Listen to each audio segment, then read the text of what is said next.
The semi-finals have concluded, and if you're not aware, the stage is set for the finals. I believe we've got the final that we deserve, even though we all had our expectations of this year's finals. But for football reasons, I believe we got the final that we're going to enjoy and possibly be one to remember. So if you're not aware of the semi-finals results, let's dive in and give you the lowdown. The European champion Spain was the first team to book their place in this year's World Cup, as they beat France 2-0. It was a great performance by the European champions. It was a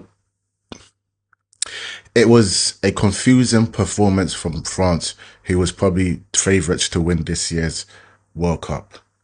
They was not in the game at all, but that was probably due to Spain being the better team on the day, keeping hold of the ball, and France could not get hold of the ball, and that was the problem and probably why they lost the game.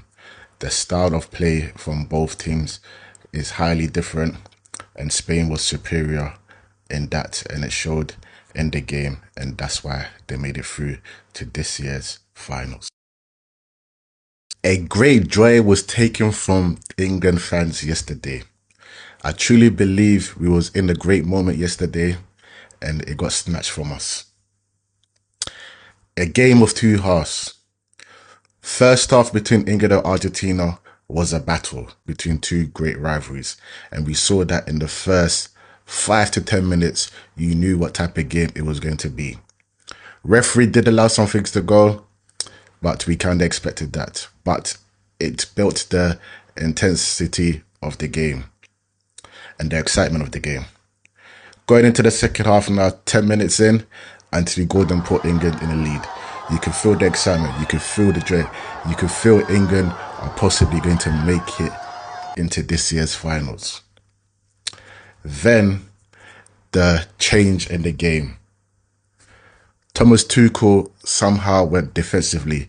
Instead of going for the second goal and putting himself on a strong pedestal to make it through to this year's final, they sat back inviting pressure. And you can't do that with the world champions. And with the world champions with Messi on the pitch, you just can't do that. It's criminal. So in doing that, sitting back, of course, that pressure was eventually going to cave in England. And so it did. They equalised, and then they managed to get the winner to win the game 2-1 and make it through to the final to face Spain. Now England have to